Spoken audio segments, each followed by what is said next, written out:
Hola, vamos a hablar un poco acerca del análisis dinámico de la teoría de portafolios de inversión. Vamos a comenzar. Primero un poco de antecedentes. Los antecedentes fueron hechos por Harry Markowitz en la teoría de portafolios de inversión, que básicamente lo que hace es encontrar una ecuación y la restringe a unas condiciones de óptimo. Esta teoría también se deriva de la frontera de eficiencia de Markowitz, que es el conjunto de carteras que obtiene el retorno esperado más alto para un determinado nivel de riesgo. Es decir, tú fijas qué nivel de riesgo quieres y le vamos a asociar el mayor rendimiento para ese nivel de riesgo, ya que podemos tener menores rendimientos para el mismo nivel, y lo que queremos es, cada un determinado riesgo, tener la mejor o el mejor rendimiento posible. Bien, el modelo planteado en realidad es muy sencillo. Vamos a definir como RP como el rendimiento total de un portafolio. Entiéndase por un portafolio como todos los instrumentos que componen o, o que, o que tiene, por así decirlo, una institución, por decir bonos, equity, derivados. Cada uno de esos componentes es un instrumento, y el portafolio es la totalidad de todos esos instrumentos. Entonces, RP va a ser el rendimiento global de todos los activos, y se va a definir de una manera muy fácil, y se va a definir como la suma de todos los WI, RI, donde los WI son los porcentajes que tiene invertido en cada instrumento. Es decir, si solo tuviéramos dos instrumentos, podríamos decir que no sé, una institución podría tener el 50% de su total de dinero en un solo activo, y el resto en el otro, ¿no? Eh, y obviamente estos porcentajes deben de dar el 100%, ¿no? Pero tú dirás, el 100% del capital de la institución, no necesariamente. Tú puedes plantear un presupuesto, y de ahí parte tu 100%. Entonces esos WCs en teoría es a sumar un 1 o un 100%. Y los RIs es los rendimientos individuales de cada instrumento. Y la suma nos va a dar el rendimiento del portafolio global, que también lo podríamos obtener este, es sacando la esperanza matemática como la suma de los i igual a 1 hasta n de todos los porcentajes que tiene invertido por lo que esperamos de rendimiento. Pero para este caso, una esperanza puede ser ya sea, no sé, de 6 días, de 8 días, de un mes, de un año. Aquí no, el modelo de Markowitz no nos pone ninguna restricción a qué tipo de ventana debemos ocupar. Y la varianza del portafolio, que quiere decir cuánto se va a separar de la media. Eh, por ejemplo, la esperanza del rendimiento del portafolio puede estar centrado casi siempre en un, no sé, un 8%. Y la sigma de P, o el riesgo del portafolio, o la varianza del portafolio, nos va a decir qué tanto se va a alejar de esa media, ¿no? Y básicamente lo vamos a definir por eh, tenemos la primera ecuación, la segunda ecuación, que es una doble suma desde k igual a 1 hasta n, de j igual a 1 hasta n, de todos los pesos por la matriz de varianza-covarianza, por la matriz, el, el vector, perdón, de pesos transpuesto, ¿no? Y vamos a explicar un poco qué significan las Ws en el contexto de activos. Si W es igual a 0, vamos a decir que no se cuenta con ese instrumento, o se deshizo de ese instrumento, o que el modelo nos está diciendo que nos deshagamos de ese instrumento. Si W es mayor que 0, tenemos una posición larga. ¿Qué quiere decir? Que estamos comprando con expectativas a que suba en un futuro, ¿no? Compramos hoy, por decirlo, barato, y mañana esperando que bajo las condiciones del mercado suba, eh, ganemos, ¿no? Y también podemos tener una W negativa, donde quiere decir que es una posición corta, eh, y se puede entender por dos formas: de que te deshagas de ese instrumento, o que te apalanques, que lo vendas aunque no necesariamente lo tengas. Esto, a lo mejor, si no estás muy familiarizado con finanzas, te podrá sonar un poco raro, pero así es. Tú puedes vender algo que tú ni siquiera has comprado, nada más con un pequeño margen de apalancamiento. Bien, sigamos un poco. La frontera eficiente es básicamente las ecuaciones que te acabo de plantear, solo que en un contexto de una frontera, donde la varianza es el riesgo y la rentabilidad es la esperanza de rendimiento. Entonces podemos ver aquí que mientras mayor riesgo, mayor ganancia, pero siempre y cuando estemos en la frontera óptima, ya que podemos estar por debajo de la frontera y no es eficiente, porque podremos tener un instrumento para un cierto nivel de riesgo, pero que nos da menor rendimiento que otro que bajo ese mismo riesgo nos pueda dar más rendimiento. O bien, en contraposición, podemos tener un mismo instrumento que nos dé ese mismo rendimiento, pero con mucho menos riesgo. Entonces lo deseado es que estemos siempre sobre la frontera eficiente, que es nuestro objetivo principal. Un poco de los resultados preliminares que he tenido es que ya tengo un pequeño programa muy sencillo de cómo calcular las carteras óptimas. Es bajo el solver de Excel, eh, y tengo también ya programado la matriz de varianza covarianza a múltiples ventanas, ¿no? Y hasta ahora es lo que tengo, pero yo ya hice todas las pruebas, y yo ya vi que en algunas partes no funciona el modelo, que en un momento más veremos a lo que me refiero con que no funciona para algunos casos, que son la mayoría. Un poco de las perspectivas que tengo es que, debido a la gran cantidad de información, voy a hacer un análisis estadístico tratando de encontrar regularidades en los patrones, y con esta información se tratará de encontrar un algoritmo que sea capaz de encontrar soluciones óptimas estables, incorporando como parámetro una ventana temporal, ya que en este modelo de Markowitz vimos que solo teníamos la esperanza y la varianza, pero ya sabemos que esto opera bajo un cierto tipo de ventana, ya sea, no sé, 6 días, ventana de un mes, y esa ventana se queda fija, y no tenemos ningún parámetro que nos diga cómo cambiarlo o cómo generar una mejor aproximación a estas carteras, ya que mientras se está avanzando en el tiempo las carteras van evolucionando. Pero si tenemos un modelo que quede estático,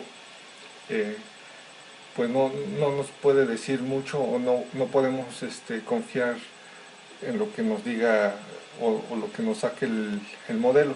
Un poco de lo que quiero abordar, o de lo que me gustaría abordar este problema, son con redes neuronales. Y te voy a presentar un poquito de lo que es.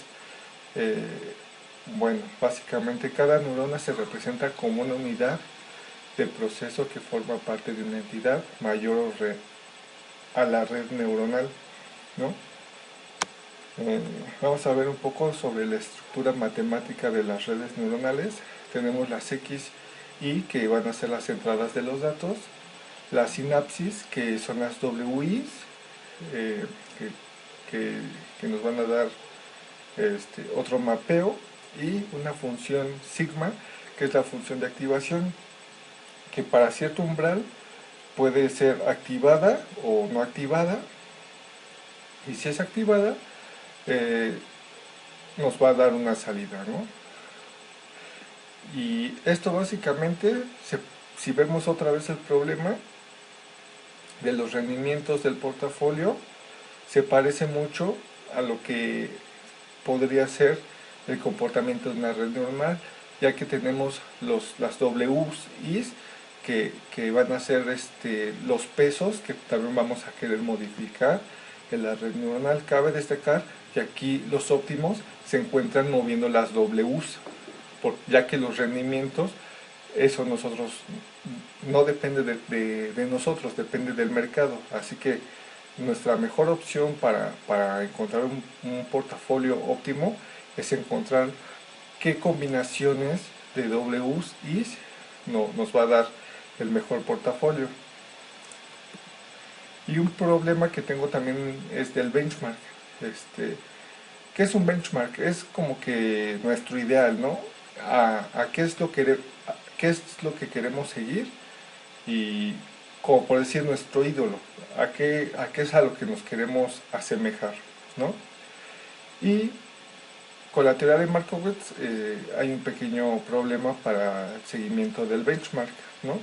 Porque digamos que nosotros conocemos el benchmark, que en principio no lo conocemos, pero supongamos que conocemos el benchmark, ¿no? Nuestro ídolo de cartera que queremos seguir, ¿no? Entonces, tenemos el problema que el vector B es el vector de porcentajes del benchmark, que como ya dije, para este ejemplo lo sabemos, ¿no? Que eso en realidad no pasa, no lo sabemos. B es la matriz de varianza-covarianza de los instrumentos, ya que los instrumentos varían o covarían igual para todo el mundo. RI es el rendimiento de cada uno de los instrumentos, E es el vector unitario y G es el excedente de rendimiento sobre el benchmark, es decir, cuando nosotros superamos las expectativas de nuestro ideal, ¿no? Por así decirlo. Entonces las ecuaciones a encontrar son minimizar las Ws que cumplen la condición. El vector de Ws menos el vector del benchmark transpuesto por la matriz de varianza-covarianza por la transpuesta de la resta del WI menos el vector del benchmark, ¿no? Esto básicamente se parece mucho a la definición de la varianza del portafolio que ya definí anteriormente. Entonces, para este caso queremos minimizar la varianza del portafolio, que básicamente se haga cero, se peguen el W y las Bs, se peguen lo más posible, sujeto a que nuestras W, que son nuestros porcentajes de activos menos el benchmark, por el rendimiento de los activos, nos dé un excedente. Es decir, que no necesariamente queremos estar igualitos, queremos estar, pues, por así decirlo, un poco mejor, ¿no? Se puede estar mejor porque solo ser iguales, ¿no? Encontrar una restricción que nos dé una ganancia, y también sujeto a que W por el vector unitario nos dé 1. Esta restricción es básicamente que la suma de los WCs nos dé igual a 1 o el 100%. Y una crítica al benchmark que encontré es que el problema está parcialmente resuelto siempre y cuando tengamos la información fidedigna de cuál es el benchmark. Y este es un supuesto falso, ya que no se cuenta con dicho vector. Además, este modelo sigue sujeto a una ventana específica que considera los cambios posibles en un futuro próximo ni lejano. Es decir, otra vez la matriz de varianza-covarianza está sujeta a una ventana de tiempo, por así decirlo. Consideremos un mes y esa va a ser la matriz de varianza-covarianza, y bajo una ventana dada, ya sea, por ejemplo, el mes pasado, del primer día del mes al último día del mes, esa va a ser la matriz de varianza-covarianza y se asume como fija, ¿no? Y también el benchmark, ¿no? Se asume fijo. Entonces nosotros tratamos de movernos para para valores fijos, pero simplemente en el transcurso que nos estamos moviendo, como el mercado es dinámico, esa matriz de varianza-covarianza pues ya se movió, y eso nada más viéndolo desde el punto de vista de la matriz varianza-covarianza. El benchmark que es nuestro ideal o nuestro líder o nuestro, no sé, nuestro ideal, suponemos también que toma decisiones, entonces él también va a estar cambiando sus pesos de B con respecto a los movimientos del mercado. Entonces también nos estamos moviendo, la matriz de varianza-covarianza se está moviendo y la B se está moviendo. Entonces tenemos ese problema de minimización, que estamos siguiendo algo que es dinámico, pero en el modelo se considera como estático, ¿no? Y un poco de lo que he visto que se puede aplicar son un poco de redes neuronales. Este es un algoritmo. Esta es otra red de Hopfield. Y todavía no las he implementado, pero he estado viendo papers donde puedo ocupar bastante. Entonces, vamos a ver un poco sobre lo que les quiero comentar de la teoría de portafolios normal. Yo ya tengo datos aquí en Excel.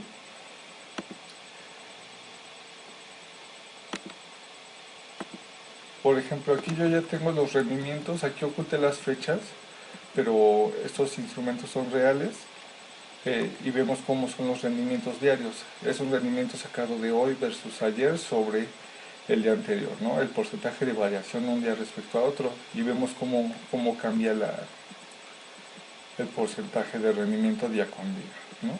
Los amarillos básicamente son que exceden más del 2% o menos del 2% en un solo día. Entonces aquí tenemos alrededor de 20 instrumentos, 25, que son, sí, alrededor de 20. Y vamos a hacer la teoría de Markowitz, ¿no? Yo ya aquí tengo una serie de datos que es un poco grande, pero para no hacerla tan larga voy a tomar los últimos datos, que yo he visto que tiene como que menos variación respecto a los amarillos, es decir, que exceden muy pocas veces el 2%, que es esta última semana, ¿no? que tenemos aquí. Vemos que casi no hay amarillos, y como necesitamos sacar la esperanza, vamos a sacar la esperanza para los 4 días anteriores, es decir, desde el día final 4 días para atrás, ¿no? Para eso cada rendimiento, y lo único que se hace es sacar el promedio, ¿no? Para este caso lo tengo aquí abajo y es un promedio móvil, ¿no? Sin problema se puede ver aquí que es una fórmula de Excel y que solo sacamos el promedio móvil, y para cada día se va a ir moviendo, ¿no? Y así para todos, ¿no? Les recuerdo que queremos obtener el portafolio óptimo de Markowitz. Ahora obtenemos la varianza, es igual, simplemente con la fórmula de Excel par P, sacamos la varianza y es igual bajo esta ventana de tiempo 4 días. La desviación estándar simplemente es la raíz de la varianza, y la matriz de varianza-covarianza. Para este caso es el algoritmo que yo ya generé. Por ejemplo, yo aquí puedo cambiar la ventana de datos, y aquí ya me cambia el día y toda la matriz de varianza-covarianza cambia, ¿no? Pero para este caso lo voy a dejar en 4 porque estamos utilizando esperanzas de 4 y no podemos mezclar matrices de 3 con esperanzas de 2 y todo eso. Bueno, entonces esta es la matriz de varianza-covarianza, y como podemos ver es una matriz simétrica donde la diagonal va a ser la varianza de cada instrumento, ¿no? Y está aquí toda la diagonal son las varianzas de ese instrumento, como ya dije, a 4 días. Es una matriz simétrica, ya que a partir de la diagonal se repiten los valores, pero también para la parte inferior, ¿no? Recordando un poco de la teoría de portafolio de Markowitz, que presenté un poco en el pasado, recordemos que dice que queremos que la sigma de P sea la suma de los WCs por la matriz de covarianza, que es la suma, ¿no? Regresemos al modelo. Por ejemplo, yo ya aquí tengo establecido esta cartera, pero para este caso la voy a borrar. Esta es la suma de toda la cartera, que me tiene que dar 1. La varianza de P, que básicamente es lo que ya dije, este WI por la matriz de varianza-covarianza, que aquí la tengo expresada como una suma producto, y otra vez la vuelvo a multiplicar por este W. Ahorita da 0 porque está vacío, pero corriendo solver, bajo este escenario,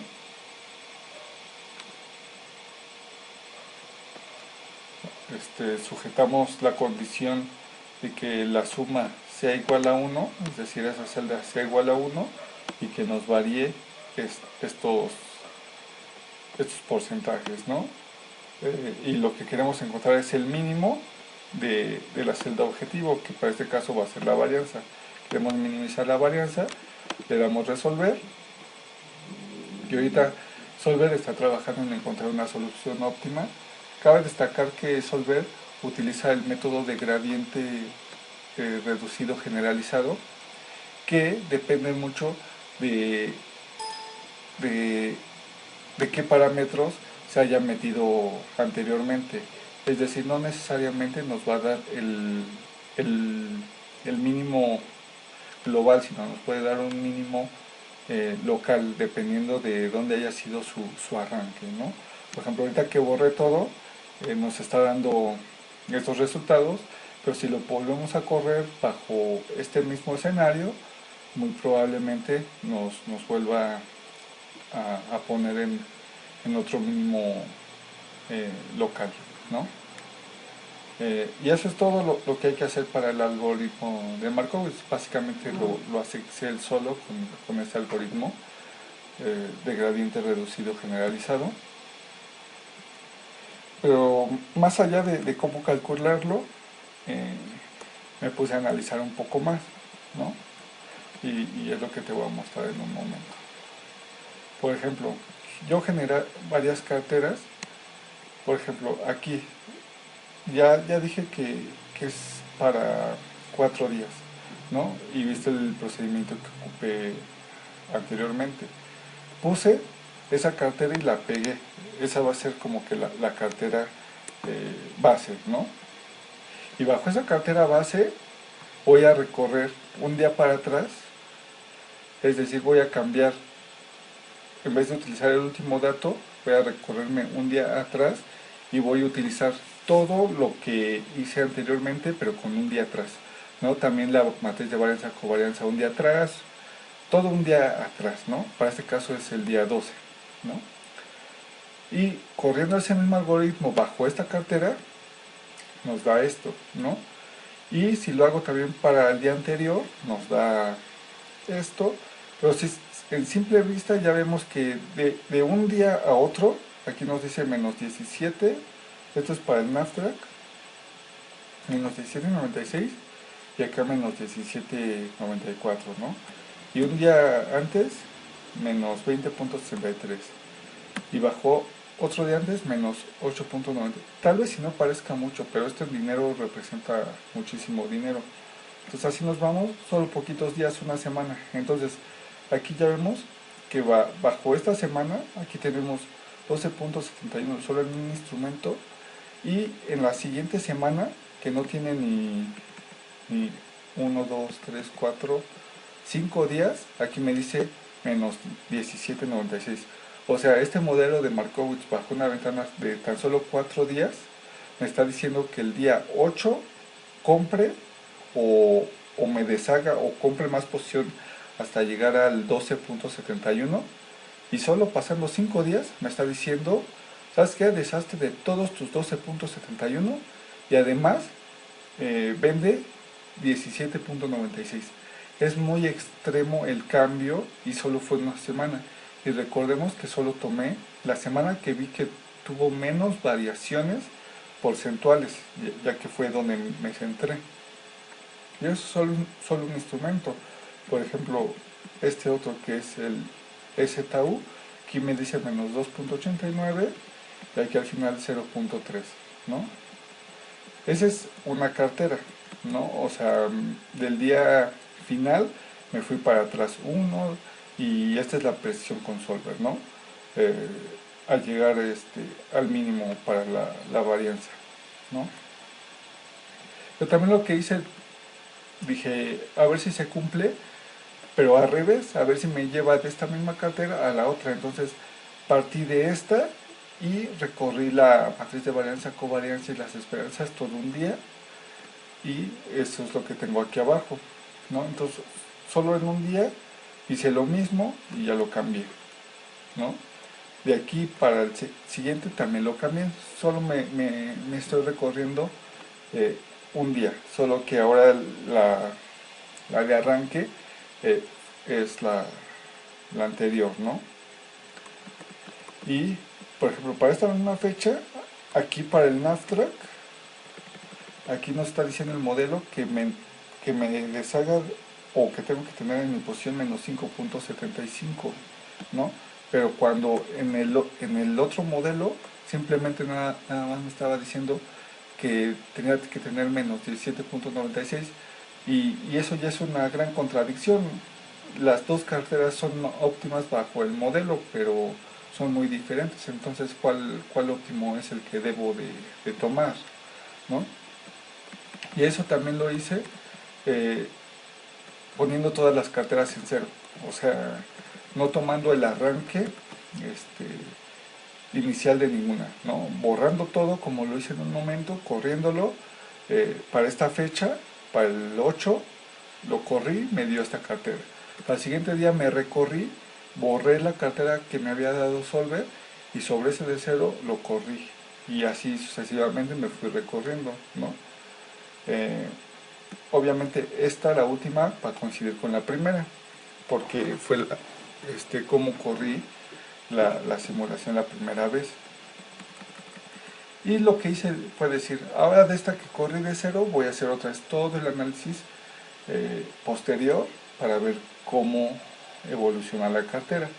Y eso lo tengo aquí abajo. Esta va a ser mi nueva cartera de arranque, y recorriendo un día, pero bajo la misma ventana de tiempo. Aquí tenemos, y esta la llamo 4, mi escenario 4 a correr. Para el 2 agarro la de 0, que es esta, y me voy recorriendo 1, 2, así igualito, y esa le llamo 5, y así hasta llegar al último día, ¿no? Sí, y me puse a compararlos, ¿no? Por ejemplo, aquí tengo cómo inició la cartera 1 y cómo finalizó.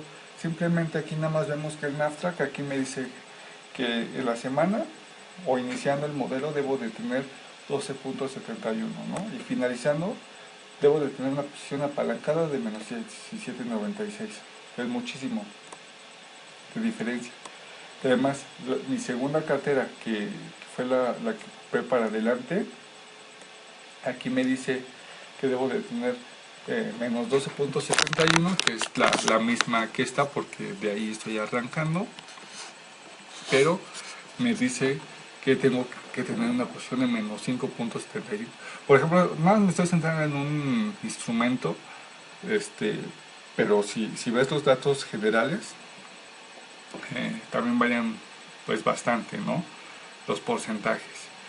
A lo mejor dirás un 1%, un 2% no es mucho, pero créeme, esto en el dinero que se mueve todos los días es mucho dinero. Por ejemplo, la de 3, aquí tenemos que iniciar así, 7.60, y aquí menos 17 96, aquí inicia aquí me dicen terminando la semana en menos 10.37. Por ejemplo, todas estas carteras, el inicio y el final siguen siendo óptimos, pero todos son diferentes. Entonces, la pregunta que yo me hago, entonces, ¿cuál es la que escojo? ¿No? ¿Cuál? Porque depende mucho del arranque. ¿Y cuál arranque escojo? Si empezando no sé dónde estoy, o cuál sería mi óptimo. Y eso es para un caso muy sencillo de 4 días. También lo hice el análisis para una cartera de 5, que aquí tenemos, es igual, hice todo lo mismo que te acabo de explicar, y lo comparé, ¿no? Y aquí abajo tengo las comparaciones de los modelos, y simplemente la azul y la morada, por así decirlo, es cómo están las indicaciones de uno versus el siguiente día, ¿no? Y aquí vemos posiciones muy contrarias, ¿no? Por aquí al inicio de Sabana me decía compra mucho, y acá vende, ¿no?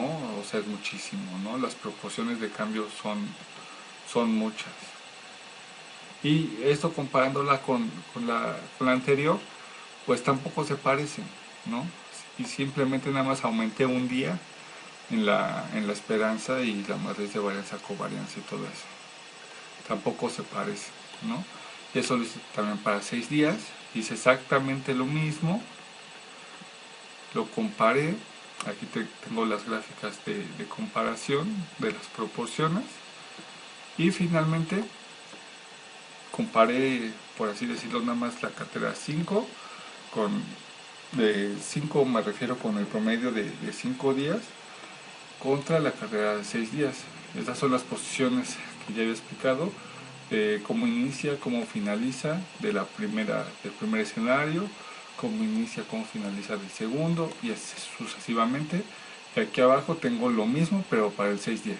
Lo único que hago es hacer una resta, y vemos que cómo se separa muchísimo, y solo es un día. Por ejemplo, en Abstract, como nada más en un día de aumentar una ventana, aquí me da una diferencia de 8.89%, y eso es muchísimo.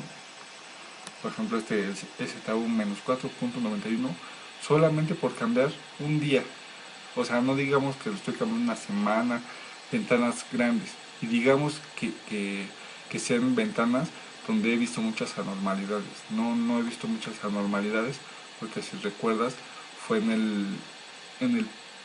cuando recogí los datos, fue en la semana donde vi menos perturbaciones, ¿no? Por ejemplo, estos inicios, ¿ves? Son muy grandes. Cabe destacar que aquí los verdes son los negativos, que están por debajo, y los amarillos son los positivos, diferencias positivos. Pero digamos que un 1% de diferencia ya es muchísimo dinero, ¿no? Y aquí lo tengo para todos los escenarios, y ya vemos cómo varía. Entonces mi pregunta principal es, ¿cuál cartera óptima escojo? Independientemente de que tengo diferentes arranques, simplemente nada más al alterar la ventana de tiempo de 4 a 5 a 6 días, me da resultados muy diferentes, muy diferentes.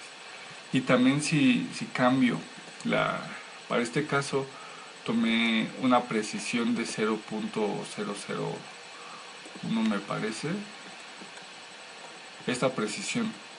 Si aumento un 0 a la precisión, este dato lo tengo hasta acá abajo, si cambio un solo 0 a la precisión, me cambia totalmente el modelo.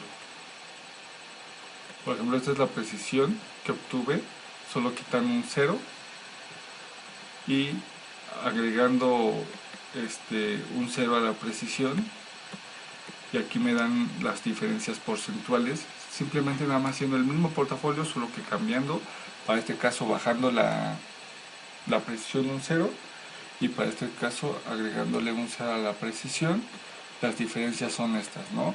Menos 0.49 y para el primer para la primera precisión y .16 para el NAVTRAC en esa posición. Y tú dirás, pues no parece mucho .49, pero por ejemplo, si vemos cuánto dinero manejan, por así decirlo, las Afores, si eso lo representamos en dinero, nada más en pura precisión, no, nos está diciendo que hagamos un movimiento de 344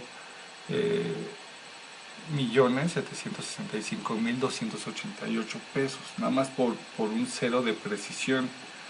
Y ya no nos estamos metiendo con temas de qué cartera tomo, ¿no? Supongamos que las ventanas son fijas y se cumple para todo, simplemente por la precisión, qué precisión tomas, ¿no? Entonces tenemos como que varios factores que nos pueden alterar, ya sea qué cartera o qué arranque debo de tomar para encontrar mi mejor óptimo, ¿no? Otra cuestión es qué ventana de tiempo debo de tomar, porque ya ves que son diferentes ventanas. Y además, mientras estoy tratando de llegar a esa cartera óptima, los días se van moviendo. Mientras se van moviendo, también esa matriz de varianza se va moviendo. Entonces, cuando ya llegué a esa cartera, ya se movió todo el mercado, entonces tengo que volver a seguirla. Y además, esa ventana de tiempo también se movió, o como no es fija, también la puedo mover. Entonces, cómo sé cómo migrarme, cuánto tiempo estarme, y otra vez qué ventana tomar, de qué arranque inicializar, y todos estos temas. Entonces, a mí me gustaría construir un modelo, ya sea con redes neuronales o con algoritmos genéticos, que pudiera ser más estable en el tiempo. Es decir, que no dependa tanto de la ventana de tiempo que una persona decida utilizar. Es decir, que el modelo reconozca cuándo debe de migrar dependiendo de los movimientos o de nuestro benchmark, por así decirlo, o de las condiciones del mercado, ya que vemos que aunque el modelo de Markowitz sí reduce bastante el problema, ya cuando lo tratas de aplicar te da cosas muy, muy diferentes de la realidad, ¿no? Y como que dejarle la decisión a solo una persona de todo esto depende de su estado de ánimo y de muchos factores, y que diga si va a subir o si va a bajar o qué porcentaje debe de tener, y le pasa un accidente a esa persona y tienen que sustituirla por otra, la otra persona va a tomar una nueva decisión que no necesariamente tiene que ver con la persona que estaba previamente. Pero si tenemos un algoritmo o un modelo que pueda aprender de cómo se mueven, o simplemente no de cómo se mueven, sino que sea una cartera estable, una cartera que sí se pueda seguir, porque estas carteras, aunque son óptimas en teoría, son mínimos locales, no son mínimos globales. A mí me gustaría encontrar una cartera más estable en el tiempo, no necesariamente que sea la menor. Yo lo que busco es una cartera estable, porque en la frontera eficiente puede estar por debajo, pero cuando transcurre el tiempo es algo que sí puedo seguir y sí tiene como que una dirección, ¿no? Entonces este es un tema en el cual estoy trabajando. Me falta mucho. Estoy viendo algunos algoritmos de redes neuronales, pero me gustaría conocer a gente que comparta un poco estos intereses, y que si gusta trabajar conmigo o podamos colaborar, o tiene alguna idea de cómo puedo implementar un algoritmo, pues escríbeme un correo y podemos platicar por Skype, y podemos colaborar juntos para este proyecto, ya que de aquí se pueden desprender muchas tesis, ¿no? Simplemente este está muy grande y apenas estoy iniciando con el proyecto. Entonces, esto es todo por el momento. Espero te haya gustado. Si quieres contactarme, aquí abajo voy a tener mis datos de contacto. Y eso es todo por el momento. Hasta luego.